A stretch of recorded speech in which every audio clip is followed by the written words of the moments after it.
When you're structuring your business, it's really important to think about your inputs versus your outputs.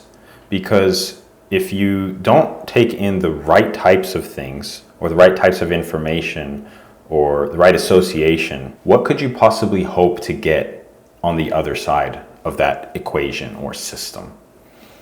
Well, obviously, if you're just consuming junk food all day, then you're not going to expect to be some world-class athlete. We already know what the outputs are going to be like.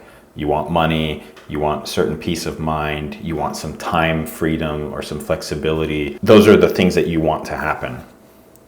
So what are the inputs? Well, if we're just consuming entertainment all the time, then we've already subtracted from our total time allocation. But isn't it possible that we've also kind of tainted some of our inputs because we're taking in too many ideas from other people or too much junk food ideas from other people? People trying to get us to try a new idea every day, a new productivity system, a new way of thinking, a new this, a new that, a new framework, blah, blah, blah. They're just kind of distracting us. They're pulling us in so many different directions. And it's kind of like a case of perfectionism. Like it can hide under that umbrella that we're trying to find the better system to save more time. We're trying to find the better this to save more time. But you spend a ton of time trying to save more time. It just gets kind of distracting, just that in itself. Like it becomes its own entire endeavor. And so I think sometimes, and feel free, apply it to me, filter me out. It doesn't matter. Figure out what is actually contributing value and making your system better over the things that are not. So if you're just consuming too much information, it doesn't even matter if it's that good, if it's just too much. But the majority of it is probably not that helpful. And interestingly, not all new information is even good information, because let's say you really like my videos, hypothetically, but maybe you aren't following me because you want to learn a new thing from me every day. Maybe you just want the reminders of the few points that I continue to talk about, because that in itself can be useful, right? And it doesn't have to be just me. It could be any person that you subscribe to online. Maybe you just want some sort of form of accountability by continuing to have that information being drilled into your mind. That could be valuable. But if it's an unconscious choice that is being made for you, you're just consuming whatever is in the For You page or the feed or the homepage, whatever platform you're on. They all call them different things because they have to be special, right? If you're just consuming endless information and you're not picking it, then maybe it's time to step back and try to filter out what is actually adding value to me so that I can make a conscious decision to make my things better, and I'm not upset by the final outcome, because in reality it's your fault if you aren't happy with the final outcome, and it applies to myself as well. So how could we filter things out?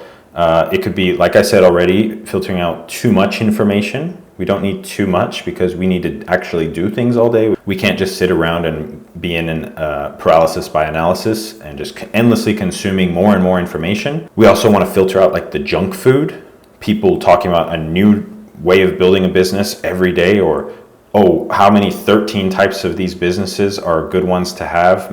Maybe you should convert to this business model or this business model or this marketing model or this marketing channel. Like even when I'm talking about these are 5 marketing channels that I notice are doing well right now, that doesn't mean you should go and do all of them. In actuality, you should almost never do that.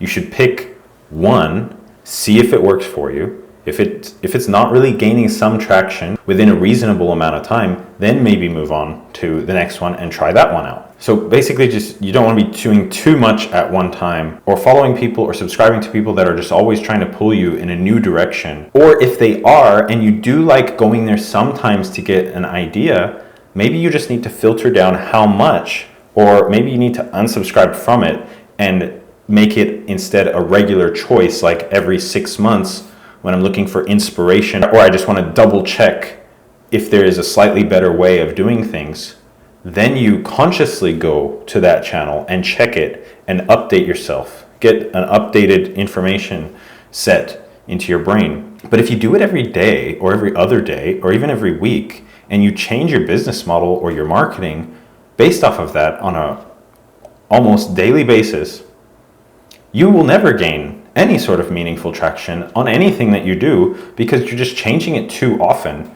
to even notice what the cause of the good or the bad was. It's like somebody who changes their diet every day or every week. So if people are pulling you in those directions and distracting you and proposing new ideas all the time, that is not that helpful.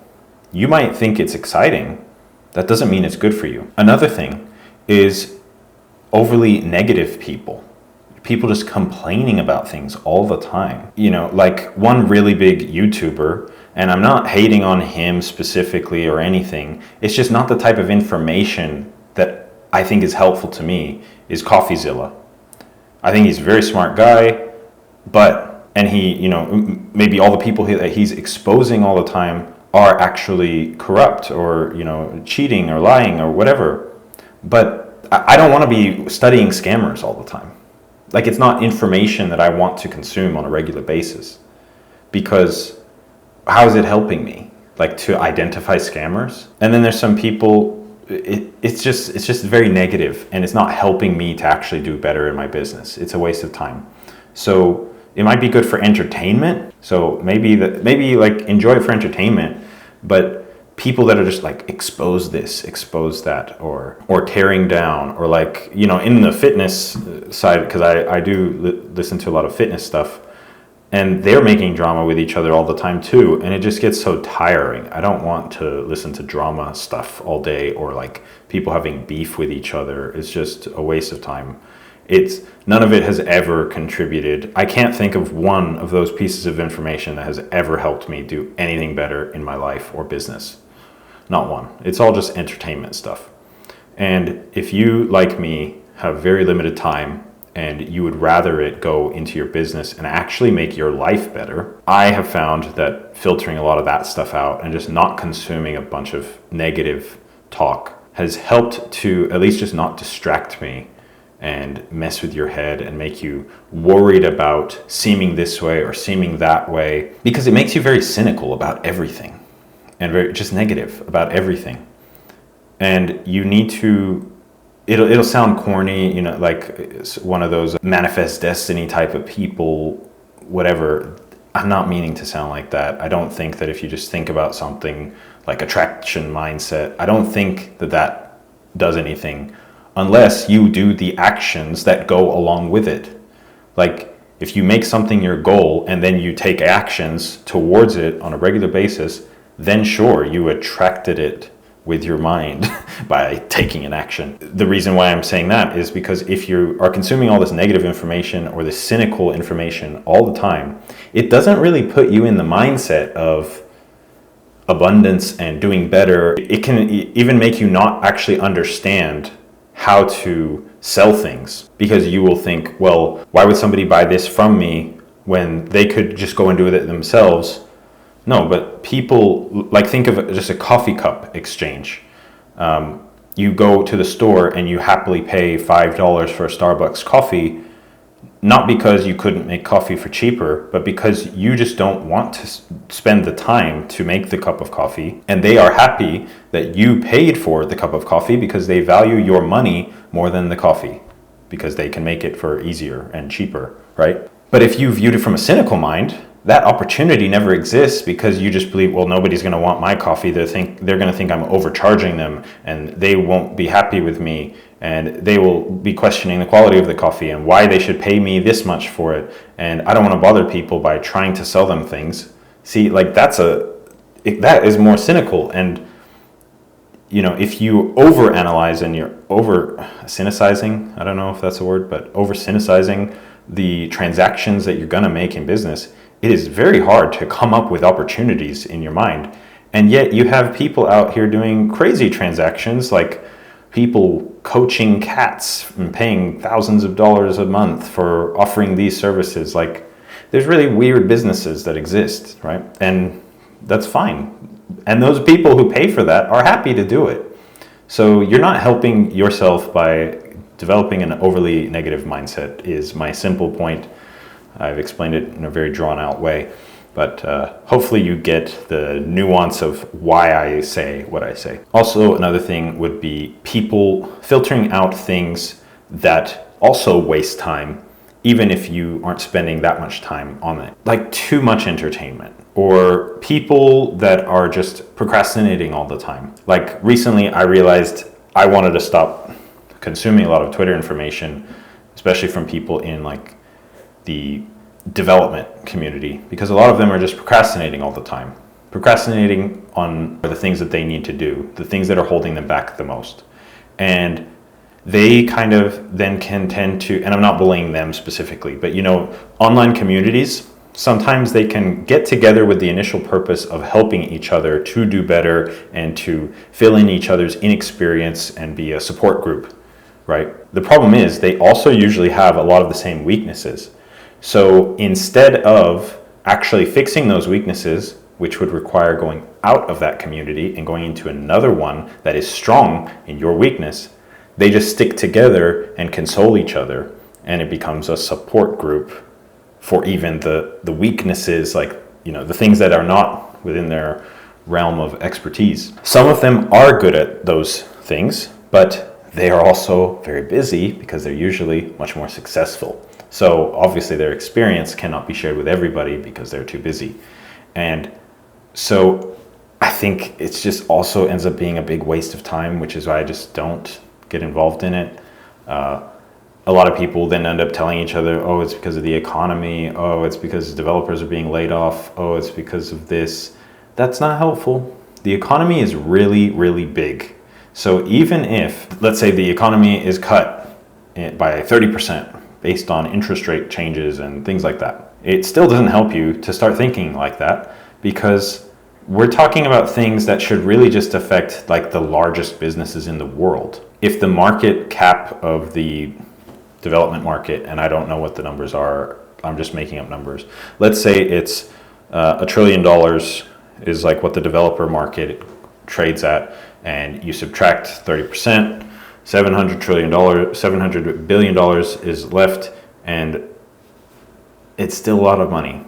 So where does the rest go? I don't know. It's not going to you, obviously, but it's going somewhere. So it means there's still a lot of room for everybody to play in.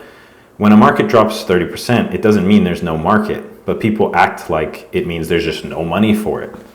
No, it's just there's slightly less. But the great thing about markets is you can also make new markets. Whenever you convince a person to pay $10,000 for your service, congratulations, you've added to the GDP just by selling them something.